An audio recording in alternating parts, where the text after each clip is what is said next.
Quand Oda introduit Jabura, il le place côte à côte avec Lucci. Parce que le truc, c'est que à Water 7, on nous montre que Lucci possède un Zoan de type félin. Et à l'époque, c'était plutôt impressionnant. On n'était pas sur des bails de mythologie à l'époque, tu vois.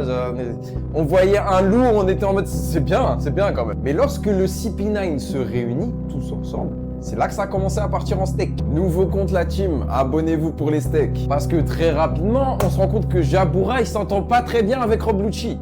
Il s'entend relativement pas bien avec Kakuno. Il s'entend pas avec grand monde, mais en tout cas, il s'entend vraiment mal avec Lucci. Ça fait que l'atmosphère, elle s'échauffe un peu. Et finalement, Rob Lucci craque et il se transforme. Mais le truc, c'est que Jabura aussi, il se transforme. Et genre, on savait pas exactement c'était quoi son fruit démon à l'époque, au moment où cette planche a été dessinée. Mais il les a placés de la même taille sur la case. Et ça, c'est parce que vu que Jabura n'a pas pu nous montrer qu'il était chaud à Water 7, comme Kaku et Lucci, bah il fallait une introduction pour nous dire, ouais, regardez, il est chaud.